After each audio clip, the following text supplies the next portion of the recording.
Ano yan? Paggagawa ba ng sabon na yan? Oh, panlaba. Sabon panlaba, homemade. DIY.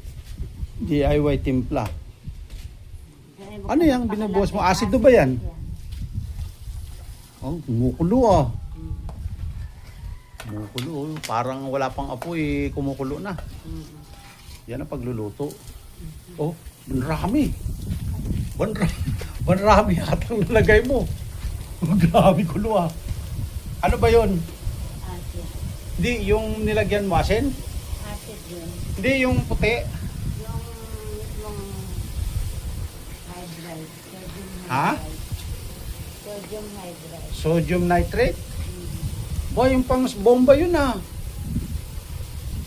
Kaya ang dami ko sabon. Ang dami mo siguro nalagay. Hindi, yung sukat lang yun. Yun talaga. Pangilang beses ka na nagawa ng ganyan? First time. First time? Tinutunaw talaga yan. Ako first time pala yan. Medyo may trial and error ba yan? Kagaya niya, sobra kulo. Nitrate at saka acid yan. Magiging sabon. Kaya pala mahapdi sa kamay yung sabon ano. May acido pala. Yun, tumigil na yung bula. Mukhang luto na. Ano pangalan ng sabon niya kung nabuo? Leslie soap. Leslie soap. Ba't naubos yata? Parang natuyo yata uli ha. Tama ba yun? Parang natuyo uli ha. Lumapot na. Dissolve 400 Yun. water. Yun, parang naging simento. Nakipalitada. Ano?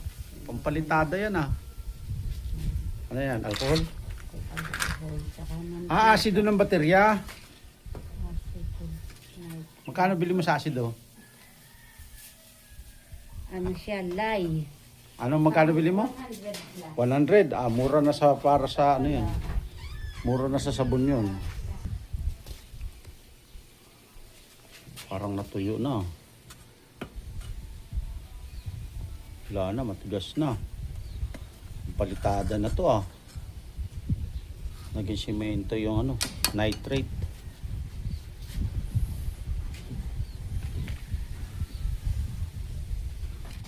So, supply, ulitin. Nauna kasi ang ano dapat. Eto, reject na to. Ulitin na to. Oo. Okay. Kasi nakakatakot. So, Solid supply tayo. Ulit. Boss, asido. Hindi, tubig yan, di ba? Tubig. Tubig, 1 litro. Hindi, 500 ml. 500 ml.